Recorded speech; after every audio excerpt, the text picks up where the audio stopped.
Hi, and welcome to another episode of The Savvy Psychologist. I'm your host, Dr. Ellen Hendrickson, and every week I'll help you meet life's challenges with evidence-based research, a sympathetic ear, and zero judgment. Sometimes hanging in there actually means you're just hanging on and on. And advice about moving on and letting go often gets metaphorical, even existential. But I'm a pragmatist, and as they say, a journey of 1,000 miles starts with a single step. So today, we'll focus on those first steps. Here are 5 in-the-moment, concrete tips for when you suddenly realize your gaze is focused squarely on your navel. Tip number 1, make a decision to move on. Realizing you get to choose whether or not to dwell is empowering. When that gray cloud starts to settle above your head, say out loud, I choose not to let this bring me down, or I have more important things to do. You can even stand up and brush that dirt off your shoulder, and then re-engage in whatever it was you were doing. Make this decision as many times as necessary. Tip number 2, think of the good things in life. Okay, I know this sounds totally cliche, so hear me out. A study in the prestigious Journal of Personality and Social Psychology found that when study participants were induced to ruminate, their memories of other old hurts were magnified. So the researchers asked participants to judge how often 20 different life experiences happen to them, from the bad, like you have an argument with a friend or you receive unfair treatment, to the good, like your parents showed love or you got a grade that was higher than you expected. And the result? Rumination, specifically rumination when the participants were already feeling lousy, led the ruminators to remember bad things in their life as frequent and good things as few and far between. So, when you notice yourself slipping into rumination, use tip number 1 to turn your mind, and then remind yourself of the good things in your life right then and there. Scroll through happy photos on your smartphone, give your dog a tummy rub, or look forward to something you're excited about.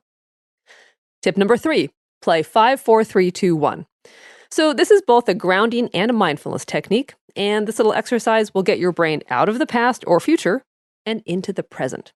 So here's how to do it. So you work through your 5 senses.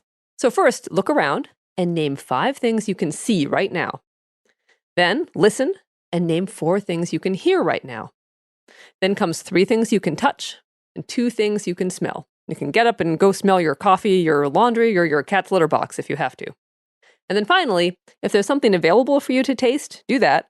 But if there's not, you can substitute saying one nice thing about yourself. And don't let yourself discount that nice thought afterwards.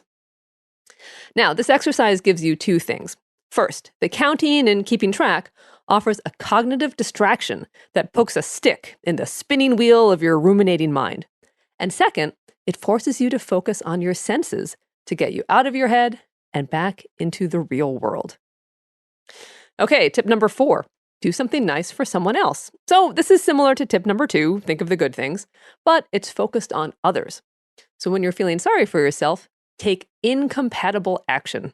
Buy a homeless guy a sandwich, send an I love you text to your partner, even just let someone in traffic merge in front of you. Rumination focuses our mind squarely on the negative, which is incompatible with a generous gesture. And finally, tip number 5, summarize what happened in 1 sentence. So rumination is thorough, to say the least. It not only looks at old hurts over and over, but does it in different lighting and from different angles. So what happens if you keep it short and summarize what happened in 1 sentence? Rather than obsessing over every word of a hurtful conversation, take a step back, summarize what happened, and your answer might be something along the lines of, this person was hurt and lashed out at me.